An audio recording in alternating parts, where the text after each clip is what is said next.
வணக்கம். 2014 ஆண்டு வெளிவிட்ட கோஷனா பத் பிஜேபியின் மேனிஃபெஸ்டோ.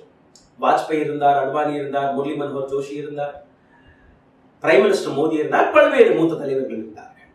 இதற்கு பின்பு 2019 ஆண்டு வெளிவந்த சங்கல்ப் பத்திரை பாருங்கள், வெறும் மோடி மட்டும்தான். ஆனால் இதில் பிஜேபியுடைய அடையாளம் இருந்தது.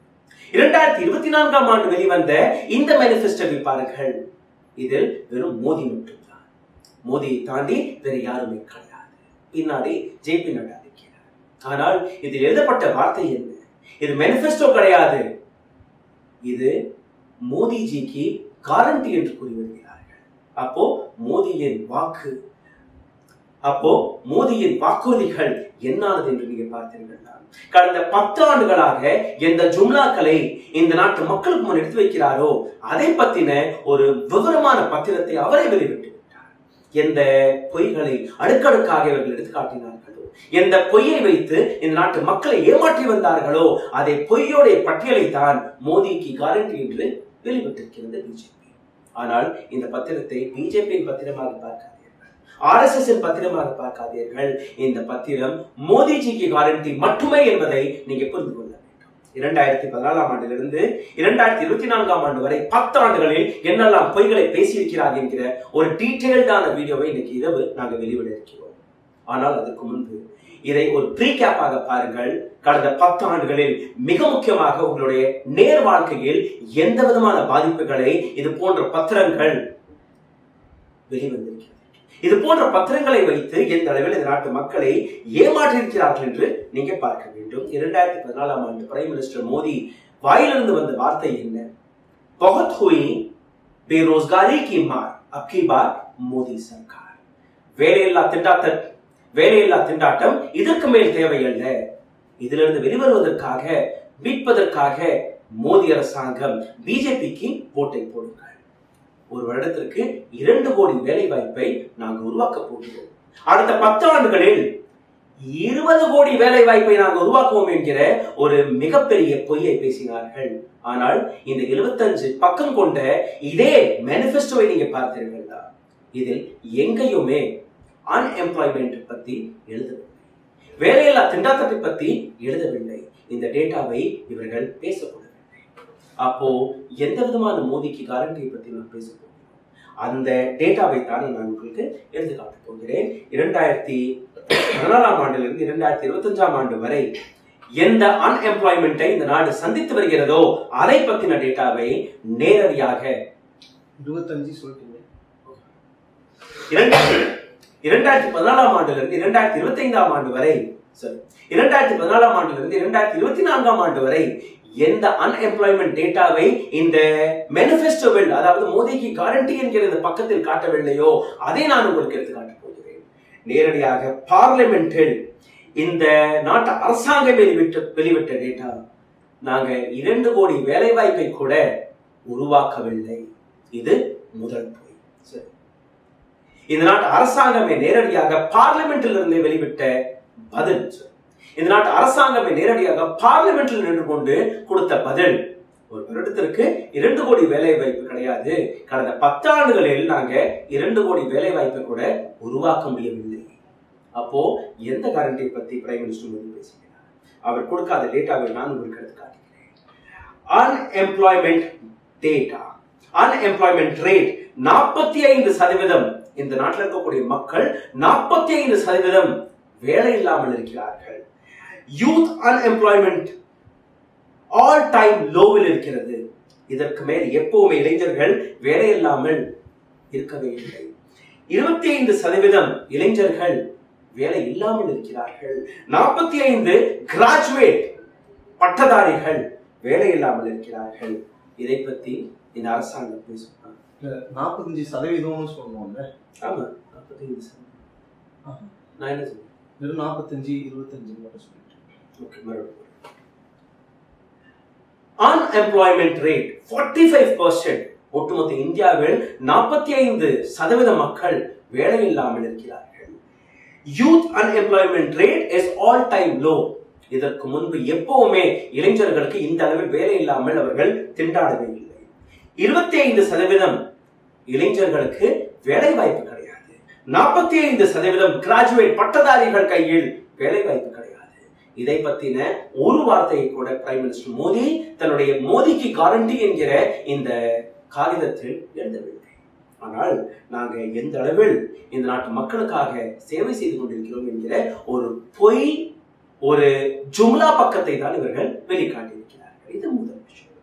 இரண்டாவதை நீங்க பாருங்கள், बहुत हुई महंगाई की मार, अब की बार மோடி சர்க்கார். அதாவது விலைவாசியை பத்தி பேசினாரா? விலைவாசியை பத்தி நீங்க பார்த்தீர்கள்னா அதுவும் எந்த அளவில் ஒரு மிகப்பெரிய பொய் பிரச்சாரமாக இருந்தது என்று நீங்க பார்க்க வேண்டும் என்றால், அண்ணாமலை அவர்கள் 2 நாட்களுக்கு முன்பு ரிப்போர்ட்டர்ஸ்கள் மீது எந்த அளவில் எரிச்சலாக கதறினார் என்று நீங்க பார்க்க வேண்டும். பெட்ரோல் டீசலை எத்தனை முறை நாங்கள் குறைத்திருக்கிறோம், எல்பிஜி சிலிண்டர் விலையை எவ்வளவு நாங்கள் குறைத்திருக்கிறோம், விலைவாசியை எவ்வளவு நாங்கள் குறைத்திருக்கிறோம் என்று அவர் பேசிய அந்த கதறலை நீங்க பார்க்க வேண்டும். முதலில் இதை பாருங்கள். அவர் பேசியதை நீங்க கேட்டீர்கள். ஆனால் உண்மை என்ன? கடந்த 10 ஆண்டுகளில் consumer price index from 2014 to 2024, அதாவது விலைவாசியுடைய இந்த டேட்டாவை எடுத்து பார்த்தீர்கள்னா 70% இந்த நாட்டில் 70% விலைவாசி உயர்ந்திருக்கிறது. எந்த பொருள் 30 ரூபாய்க்கு இருந்ததோ அந்த பொருள் இன்னைக்கு 100 ரூபாய் தொட்டு. டர்க்கி, உலக நாடுகளில் இருக்கக்கூடிய டர்க்கி என்கிற நாடுதான் அதிக விலைவாசியில் இருக்கக்கூடிய நாடு. அதற்கு அடுத்த நாடு எது என்றால் அது இந்தியா. வேலைவாய்ப்பு, டெவலப்மெண்ட், அன்எம்ப்ளாய்மெண்ட் அல்ல இந்த நாட்டுக்கு கூடிய பல்வேறு விஷயங்களை பத்தி இந்த நாடு கவலைப்படவில்லை. ஆனால் விலைவாசியை பத்தி நீங்க பேசினீர்கள்னா, இதை பக்தர்களிடம் போய் கேட்டீர்கள்னா, பெட்ரோல் டீசல் 2000 ரூபாய் வித்தால் கூட நாங்கள் வாங்குவோம் என்று கூறுவார்கள். அரிசி 5000 ரூபாய் கிலோ வித்தால் கூட நாங்கள் வாங்குவோம் என்று கூறுவார்கள். ஆனால் உண்மை என்னவென்று நீங்க பாருங்கள், இந்த நாட்டில் இருக்கக்கூடிய ஏழை மக்களுக்கு அடுத்த 5 வருடத்திற்கும் நாங்கள் இலவச ராஷனை கொடுக்க போறோம் என்று கூறியிருக்கிறார்கள். அதாவது இந்த 80 கோடி மக்களுக்கு நீங்க ராஷனை கொடுக்க நிறுத்திவிட்டீர்கள்னா 10% உங்களுடைய vote பேங்க் அடிபட்டு போகும் என்று இவர்களுக்கு நன்றாக தெரியும். அதனால் இதை இவர்கள் சேர்த்திருக்கிறார்கள். சரி, அதையும் விட்டுவிடுங்கள். ஹம் கிசானோ கி ஆய் துகுனி கர் தேங்கே, விவசாயிகளுடைய வருமானத்தை இரட்டை மடங்கு ஆக்கி விடுவோம் என்று கூறிய இதே பிரைம் மினிஸ்டர் மோடி 3 வேளாண் சட்டத்தை கொண்டு வந்து இந்த நாட்டு விவசாயத்தையே அடமானம் வைத்து விட்டார். இந்த நாட்டு கார்ப்பரேட்களிடம் விவசாயத்தையே விற்க பார்த்தார் பிரைம் மினிஸ்டர் மோடி. அதற்கு எதிராக ஒட்டுமொத்த இந்தியாவில் இருக்கக்கூடிய விவசாயிகள் ரோட்டில் இறங்கினார்கள். 15 மாதங்கள் வரை ரோட்டில் போராடினார்கள். மழை, தண்ணீர், குளிர் எதுவாக இருந்தாலும் அவர்கள் தாங்கிக் கொண்டார்கள்.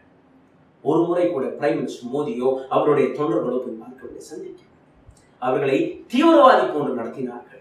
250க்கும் மேற்பட்ட விவசாயிகள் உயிரிழந்தார்கள். அதற்கு பின்னானது பிரைம் மினிஸ்டர் மோடி மன்னிப்பை கேட்டார். எம்எஸ்பி என்கிற இந்த விஷயத்திற்கான சட்டத்தை நான் கொண்டு வருவேன் என்று. 27 மாதங்கள் வரை இந்த நாட்டு விவசாயிகள் 27 மாதங்கள் வரை இந்த நாட்டு விவசாயிகள் பொறுமையாக இருந்தார்கள். 2 மாதங்களுக்கு முன்பு மீண்டும் ஒரு முறை அதே போராட்டத்தை தொடங்கிய போது இந்த நாட்டு இதே மகான் மகாராஜா பாகிஸ்தான், இந்தியா போன்ற ஒரு பார்டரை கிழித்து விட்டார். இந்த நாட்டு விவசாயிகளை பெல்லட் குண்டுகளை வைத்து தாக்கினார்கள், கண்ணீர் வெடிகுண்டுகளை போட்டார்கள். இது இந்த நாட்டு விவசாயிகளுடைய நிலை. ஆனால் இந்த நாட்டு விவசாயிகளுடைய வருமானத்தை இரட்டை மடங்காக்கி விடுவேன் என்று இந்த பொய்யை பேசக்கூடிய இந்த பத்திரத்தை நீங்க எப்படி பார்க்கிறீர்கள்? அதையும் விட்டு விடுங்கள். எஜுகேஷனுக்கு வந்து விடலாம். இந்த நாட்டு வளர்ச்சிக்கான மிக முக்கியமான வேலை இந்த நாட்டுக்கு கூடிய அரசு பள்ளிகள். 2014ஆம் ஆண்டு 11 லட்சம் அரசு பள்ளிகள் இருந்தது. 2024ஆம் ஆண்டு வர 1 லட்சம் அரசு பள்ளிகளை அழித்து விட்டது இந்த நாட்டு அரசாங்கம். அனைத்துமே அடானி, அம்பானி இது போன்ற கார்ப்பரேட்களுக்கு கொடுத்து விட்டது இந்த நாட்டு அரசாங்கம். அப்போ அரசு பள்ளிகளே இல்லை என்றால் எப்படி நீங்க ஒரு நாட்டை வல்லரசான நாடாக மாற்றுவீர்கள் என்று எனக்கு புரியவில்லை. அதையும் விட்டு விடுங்கள். 5வது புள்ளியில் பாருங்கள், ஆயுஷ்மான் பாரத். இவர் பேசிய ஜும்லாக்களிலேயே ஒரு மிகப்பெரிய ஜும்லா இதுவாக தான் இருக்கும், அதாவது ஹெல்த் செக்டர். இந்த நாட்டில் இருக்கக்கூடிய 140 கோடி மக்கள், இவர்களுக்காக ஆயுஷ்மான் பாரத் திட்டத்தில் பிரைம் மினிஸ்டர் மோடியுடைய இந்த அரசாங்கம் செய்த செலவு வெறும் 8000 கோடி ரூபாய் ஒட்டுமொத்த இந்தியாவிற்கு. ஆனால் இதோடைய மறுபக்கத்தை பாருங்கள். டெல்லி போன்ற ஒரு சிறிய ஸ்டேட், அவர்களுடைய ஹெல்த் பட்ஜெட் எவ்வளவு தெரியும்? 9,500 கோடி ரூபாய். தமிழ்நாட்டில் இருக்கக்கூடிய ஹெல்த் பட்ஜெட் எவ்வளவு என்று தெரியுமா? 18,545 கோடி ரூபாய். உத்தரப்பிரதேசத்தில் இருக்கக்கூடிய ஹெல்த் பட்ஜெட் 27,086 கோடி ரூபாய். பீகார் ஏழ்மையான நாடு, சரி, பீகார் ஏழ்மையான மாநிலம். அந்த மாநிலத்துடைய ஹெல்த் பட்ஜெட் 14,932 கோடி ரூபாய். ஆனால் இந்தியா முழுவதற்கும் பிரைம் மினிஸ்டர் மோடி ஆயுஷ்மான் திட்டம் என்கிற பெயரில் ஒதுக்கிய பட்ஜெட் வெறும் 8,000 கோடி ரூபாய். சிந்தித்து பாருங்கள், கடந்த 10 ஆண்டுகளில் இந்த நாட்டு அரசாங்கம் பிரைம் மினிஸ்டர் மோடியுடைய கேரண்டி எந்த அளவில் வேலை பார்த்திருக்கிறது. இன்னைக்கு இரவு வரக்கூடிய ஒரு டீட்டெயில்டான வீடியோவிற்காக காத்துக் கொண்டிருங்கள். பல்வேறு விஷயங்களை நாங்கள் உடைக்க போகிறோம். நன்றி, வணக்கம்.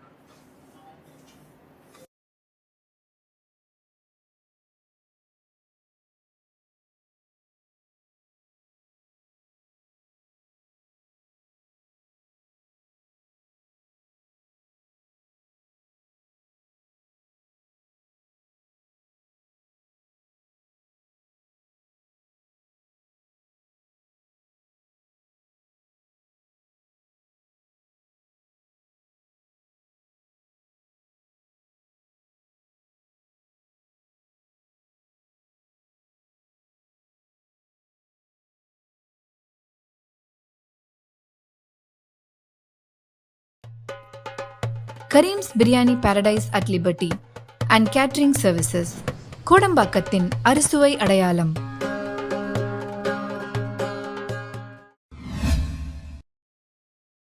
வணக்கம். எலெக்ஷன் கமிஷன் ஆஃப் இந்தியா பயஸ்டா நான் பயஸ்டா, அதாவது பாரபட்சம் இல்லாமல் வெளிப்படைத்தன்மையுடன் இந்த நாட்டில் தேர்தல் நடக்கிறதா? ஏப்ரல் 19ஆம் தேதி முதல் கட்ட தேர்தல் துவங்க போகிறது. 2024ஆம் ஆண்டு லோக்சபா தேர்தலுக்கான சங்கூத போறார்களா? ஆமா. ஏன் இந்த கேள்வி, ஏன் இந்த வார்த்தை? இந்த நாட்டு ஜனநாயகத்தை, இந்த நாட்டு மக்கள் கையில் இருக்கக்கூடிய அந்த வாக்குறுதியை, அந்த வாக்கு வழியாக கிடைக்கக்கூடிய அதிகாரத்தை நசுக்கக்கூடிய வேலையை ஒரு சில அமைப்புகள் பார்க்க தொடங்கிவிட்டதா என்கிற கேள்வியுடன் இந்த பதிவை நாம் துவங்க போகிறோம். எலெக்ஷன் கமிஷன் ஆஃப் இந்தியாவுடைய பொறுப்புகள் என்ன, வேலை என்ன?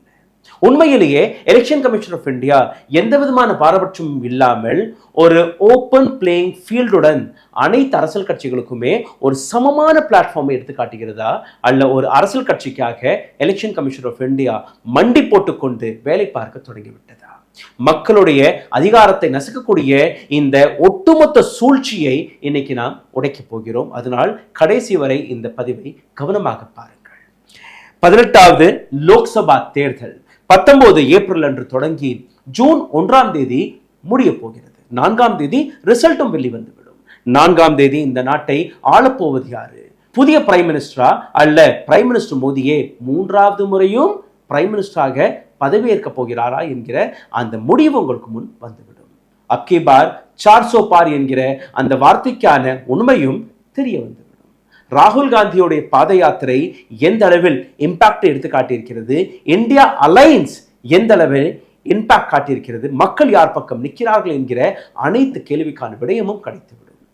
விவசாயம், வேலைவாய்ப்பு, விலைவாசி, இது போன்ற பல்வேறு விஷயங்கள் எடுத்து வைத்தால் கூட மக்கள் இது போன்ற விஷயங்களுக்கு ஆதரவாக ஓட்டு போட போறார்களா, அல்ல அதே ஹிந்து முஸ்லிம் ஹிந்துத்வா என்கிற பிரைம் மினிஸ்டர் மோடியுடைய வார்த்தைகளுக்கு மீண்டும் ஒரு முறை முத்திரையை குத்த போறார்களா?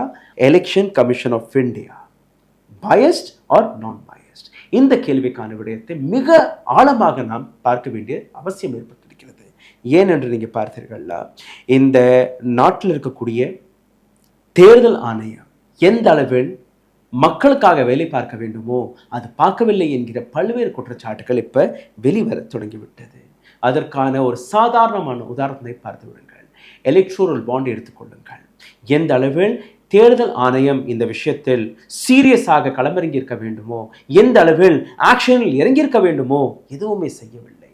சுப்ரீம் கோர்ட் ஆஃப் இந்தியா களமிறங்கி அவர்கள் ஒரு தீர்ப்பை கொடுத்து this is against the constitution of India என்கிற அந்த வார்த்தையை கூறிய பின் கூட தேர்தல் ஆணையம் எந்த விதமான ஆக்ஷனும் எடுக்கவில்லை. எலக்ட்ரோரல் பாண்ட் வழியாக பிரதானமான ஒரே ஒரு கட்சிக்கு தான் அதிகபட்ச பணம் போய் சேர்ந்தது. 6,000 கோடி ரூபாய்க்கும் மேல பிஜேபிக்கு அந்த லாபம் போய் சேர்ந்தது. அடுத்தடுத்து நீங்க பார்த்தீர்கள்னா 1600 கோடியுடன் திரிணாமுல் காங்கிரஸ், 1400 கோடியுடன் காங்கிரஸ், இது போன்ற பல்வேறு கட்சிகள் இந்த பட்டியலில் வருகிறது. ஆனால் பிரதானமான கட்சி பிஜேபி. பிரதானமான கட்சியான பிஜேபிக்கு கிடைத்தது 6000 கோடி ரூபாய். அடுத்தபடியாக டிஎம்சி 1600 கோடி ரூபாய். அடுத்தபடியாக காங்கிரஸ் 1400 கோடி ரூபாய். அதாவது இந்த நாட்டில் இருக்கக்கூடிய ஆளும் கட்சிகளுக்கு எங்கெல்லாம் மாநிலத்தில் இருக்கிறார்களோ, எங்கெல்லாம் சென்ட்ரல் இருக்கிறார்களோ, அவர்களுக்கு இந்த லாபம் போய் சேர்ந்தது. எப்படி இந்த லாபம் போய் சேர்ந்தது? தேர்தல் ஆணையத்திற்கு தெரியவில்லையா? எங்கெல்லாம் இடி ரைட் போனதோ, எங்கெல்லாம் ஐடி ரைட் போனதோ, அதற்கு பின்பு எந்த ஆக்ஷனை எலக்ட்ரோரல் பாண்ட் வழியாக அவர்களை கண்ட்ரோலில் கொண்டு வந்தார்களோ, எந்த இடியோடைய ஆக்ஷன் தடுக்கப்பட்டதோ, எந்த இன்கம் டாக்ஸோடைய ஆக்ஷன் தடுக்கப்பட்டதோ, இதை பற்றி தேர்தல் ஆணையம் ஒரு துளி கூட கவலைப்படவில்லை.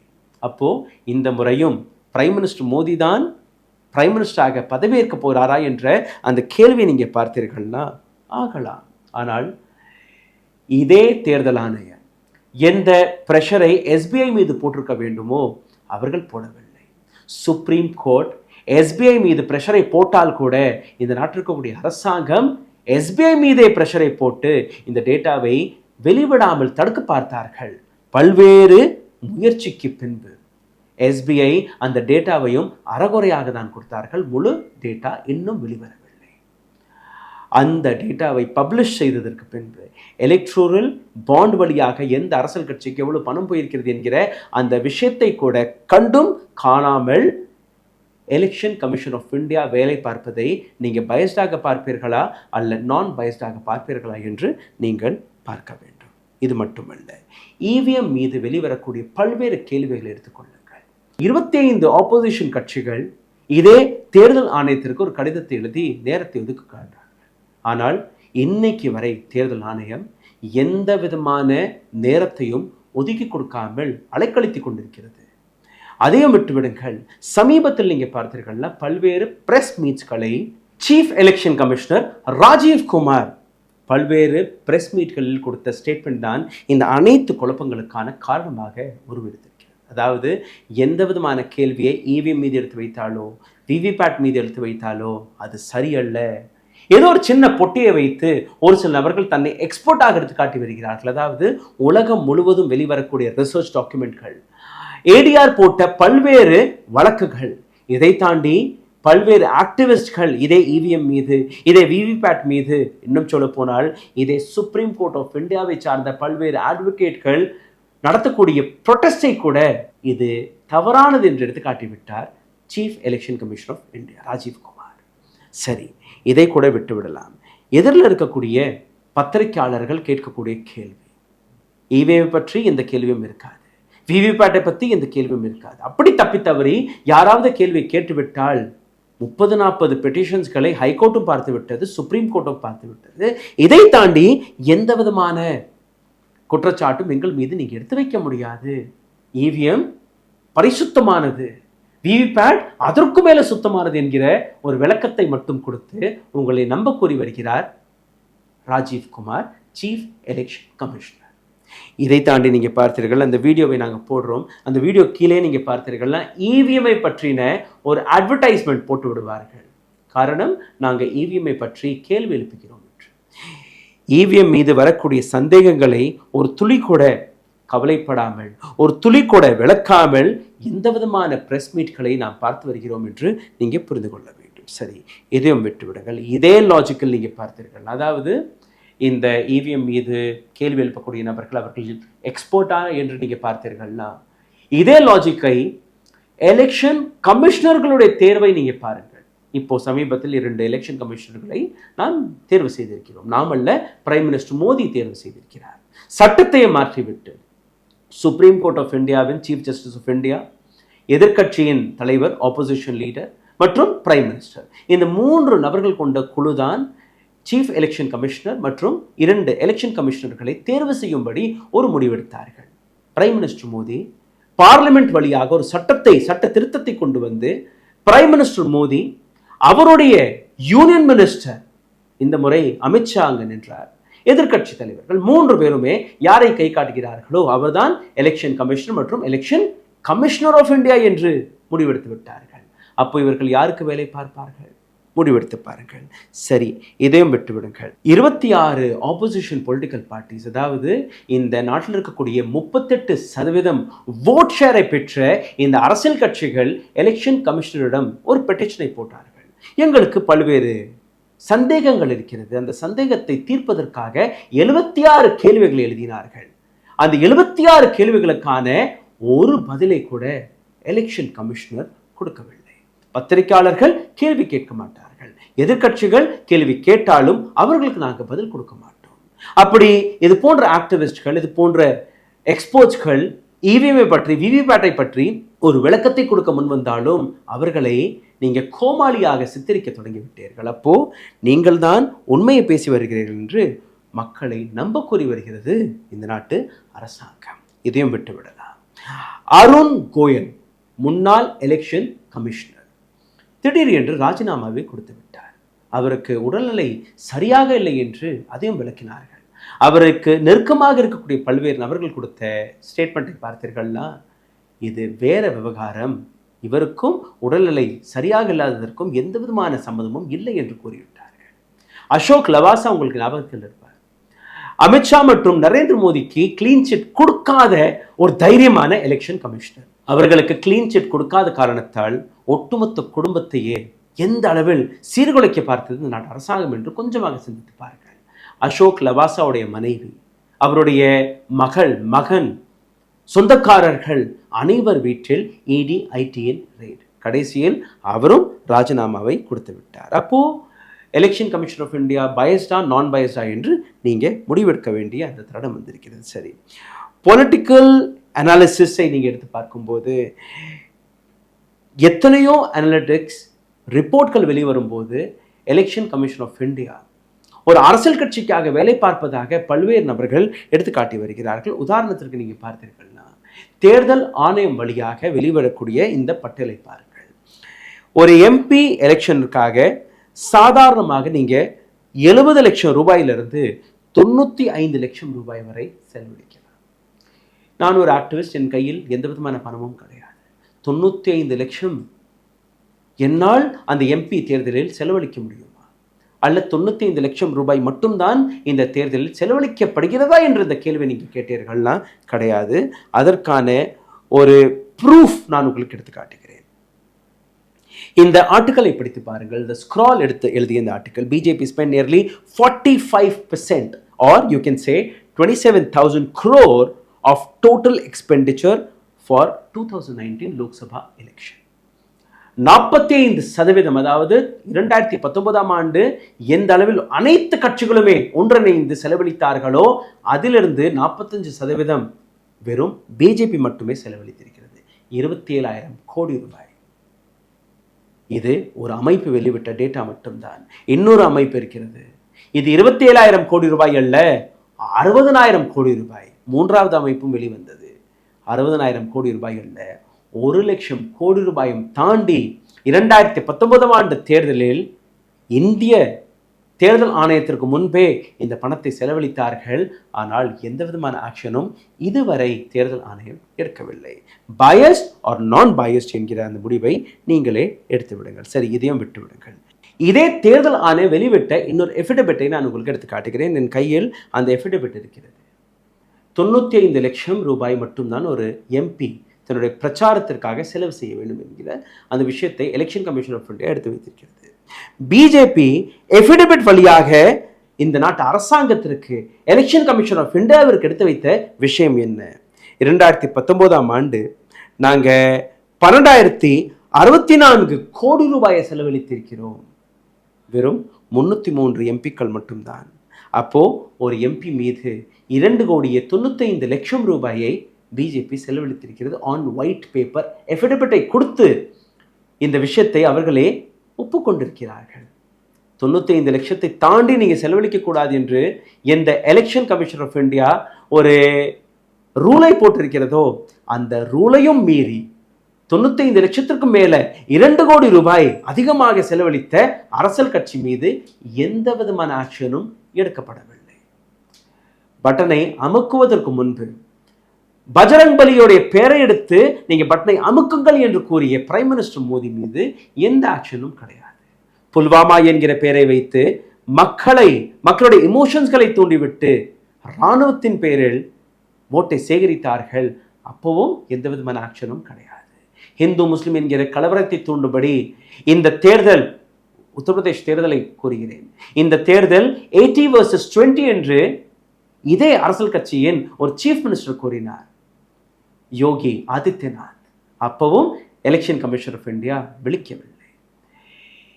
ஒரு நபருடைய ஆடையை பார்த்து அவர் ஹிந்துவா முஸ்லிமா எந்த மதத்தை சார்ந்த நபர் என்று என்னால் அடையாளம் கண்டுபிடிக்க முடியும் என்று கூறினார் பிரைம் மினிஸ்டர் மோடி. அன்னைக்கும் எந்த விதமான ஆக்ஷனும் எடுக்கப்படவில்லை. அப்போ தேர்தல் ஆணையம் யாருக்காக வேலை பார்க்கிறது என்று நீங்க புரிந்து கொள்ள வேண்டும். கடைசியாக ஒரு மிக முக்கியமான ஆர்டிக்கலை நான் உங்களுக்கு எடுத்து காட்டுகிறேன். இந்த டெக்கனில் வெளிவந்த ஆர்டிக்கல். முன்னாள் பியூரோக்ரேட் இதே பிஜேபி மீது ஒரு மிகப்பெரிய குற்றச்சாட்டை எடுத்து வைக்கிறார். குற்றச்சாட்டு மட்டுமல்ல, ஆதாரத்துடன் அதை ப்ரூஃபும் செய்து விட்டார். அதாவது பிஜேபியை சார்ந்த தலைவர்கள் இவிஎம் தயாரிக்கக்கூடிய கம்பெனியில் டைரக்டர் பதவியில் அமர்ந்திருக்கிறார்கள். பிஜேபியை சார்ந்த நபர்கள் இவிஎம் தயாரிக்கக்கூடிய கம்பெனி, அவர்களை இதுவரை நீக்கவில்லை. அந்த கம்பெனிக்கு தேர்தல் ஆணையம் ஒரு நோட்டீஸை கூட வழங்கவில்லை. அப்போ சிந்தித்து பாருங்கள், தேர்தல் ஆணையம் யாருக்காக வேலை பார்க்கிறது? சங்கு ஊத போறார்களா இல்லையா? இந்த நாட்டு மக்கள் கையில் இருக்கக்கூடிய வாக்குறுதிகள், வாக்கு இயந்திரம் அல்ல வாக்கு இயந்திர சூழ்ச்சியை வைத்து எந்த அளவில் இந்த நாட்டு மக்களை ஏமாற்றக்கூடிய வேலையை தேர்தல் ஆணையம் பார்த்து வருகிறதோ, எந்த வேலையை ஒரு அரசாங்கம் அல்ல அரசியல் அமைப்பு, அரசியல் கட்சி பார்க்க கூறி வருகிறதோ, அதனால் ஏற்படக்கூடிய விளைவு என்ன? உங்கள் கையில் இருக்கக்கூடிய அந்த அதிகாரம் பறிக்கப்படும், நசுக்கப்படும். விழித்துக் கொள்ளுங்கள், ஜாகிரதையாக இருங்கள். நீங்க போடக்கூடிய ஒவ்வொரு ஓட்டு மட்டுமல்ல, நீங்க ஒரு ஓட்டிற்கு பணத்தை வாங்காமல் நேர்மையான முறையில் யாருக்கு ஓட்டு போட நினைக்கிறீர்களோ அவர்களுக்கு தைரியமாக நீங்க ஓட்டு போடக்கூடிய அந்த அதிகாரத்தை காப்பாற்றிக் கொள்வதற்காக கேள்விகளை நீங்க கேட்டே தீர வேண்டும். அது தேர்தல் ஆணையமாக இருக்கட்டும் அல்லது நாட்டு அரசாங்கமாக இருக்கட்டும், கேள்விகளை கேளுங்கள். நன்றி, வணக்கம். ஊடகம் கார்ப்பரேட் அரசியல்வாதிகளின் கைப்பாவையாக அடிமைகளாக இருந்தது போதும். இனி சாட்டை எடுத்து சுழற்றும் நேரம் வந்துவிட்டது. ஊடகம் பொதுமக்களாகிய உங்களுக்காக, உங்களாலேயே இயக்கப்பட வேண்டும். ஊடக சுதந்திரத்திற்காக உங்களின் பங்களிப்பை இன்றே அளித்திடுங்கள்.